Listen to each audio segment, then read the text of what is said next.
Good morning, everyone. Myself Dr. Harish Inani, working as pediatric consultant at Motherhood Chaitanya Hospital, Sector 44, Chandigarh.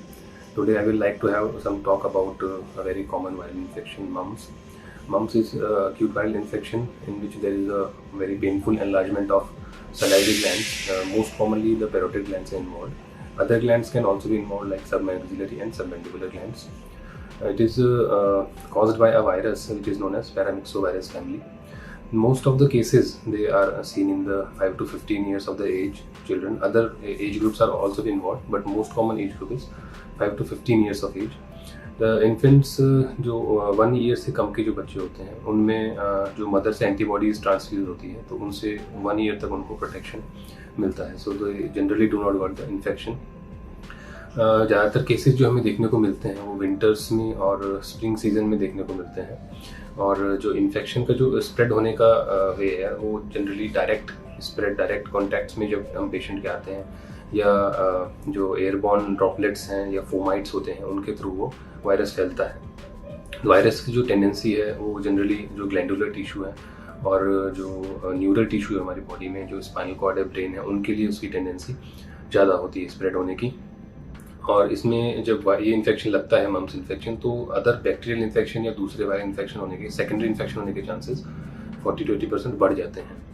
Mums infection जो है, या अगर infection एक बार हो जाता है बॉडी में, या अगर हम इम्यूनाइजेशन करते हैं मम्स के लिए तो वो हमें लाइफ लॉन्ग इम्यूनिटी प्रोवाइड करता है. अब हम कैसे पहचानेंगे मम्स इन्फेक्शन है, क्या क्लिनिकल फीचर्स मम्स इन्फेक्शन के होते हैं. तो इसमें जो मोस्टली जो वायरल इन्फेक्शन के जो क्लिनिकल फीचर्स होते हैं जैसे कि फीवर हो गया है, थकान हो गई है, सर में दर्द हो गया है, बदन में दर्द हो गया है, या यूनिलेटरल या बायलेटरल पेरोटाइटिस, मतलब जो हमारे पेरोटिड ग्लैंड्स होते हैं यहाँ पे दोनों तरफ, उन सलाइवरी ग्लैंड्स, उनमें स्वेलिंग हो जाती है, पेन होता है. उसकी वजह से कान में भी दर्द हो सकता है और जॉज में हमारे पेन हो सकता है, स्वेलिंग हो सकती है, और जो चूइंग होती है उसमें हमें प्रॉब्लम आ सकती है बच्चे को. इसमें जो रिकवरी होती है, डेफरवेसेंस या जो हम रेजोल्यूशन बोलते हैं, उसको ऑलमोस्ट 1 वीक उसमें लगता है. तो पेरोटिड ग्लैंड्स जो हैं, जो कि यहाँ पे कान के नीचे इधर जॉज के एंगल पे पाए जाते हैं, वो मोस्ट कॉमनली इन्वॉल्व होते हैं. लेकिन इसके अलावा जो सब मैक्सिलरी और सब मैंडिबुलर ग्लैंड्स हैं वो भी इसमें इन्वॉल्व हो सकते हैं. अब सेकेंड थिंग है कि इसमें कॉम्प्लिकेशंस क्या हो सकते हैं.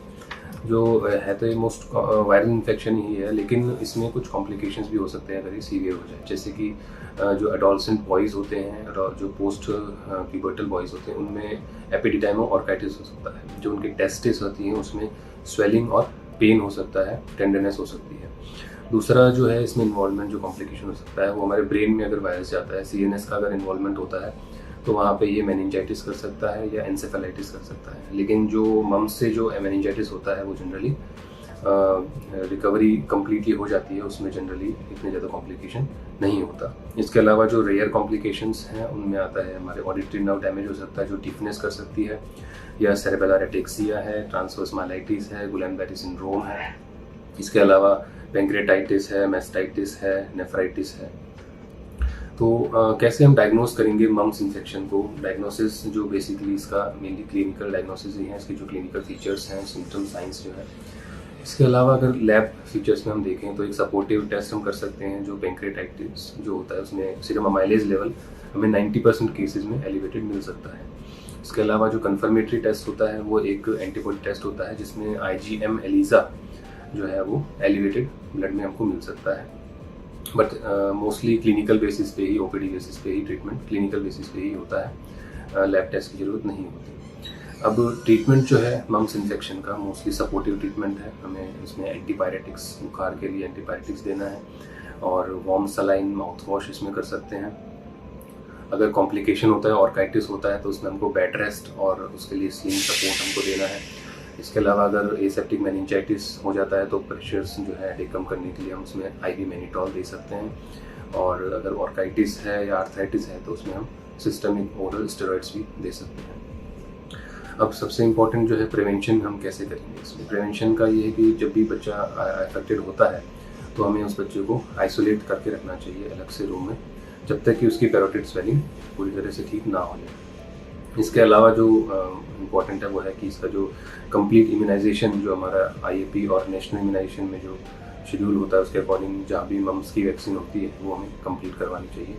तो वैक्सीनेशन करवाने से या एक बार जब इन्फेक्शन हो जाता है तो वो हमें लाइफ लॉन्ग इम्यूनिटी प्रोवाइड करता है। तो इम्यूनाइजेशन बहुत ज़रूरी है। तो मम्स जो है एक वायरल इन्फेक्शन है, इससे ज़्यादा हमें डरने की ज़रूरत नहीं है। जब ये होता है एपिडेमिक्स में तो सब काफ़ी बच्चों को जो है सोसाइटी में काफ़ी एक साथ देखने को मिलते हैं, हमारे पास कई केस एक साथ आते हैं। तो डायग्नोस करना बड़ा इजी है कि मम्स इन्फेक्शन जो है वही है, और उसको हम विद इन पेशेंस रख के विद इन 7 to 10 days वो रिकवर हो जाता है। Thank you.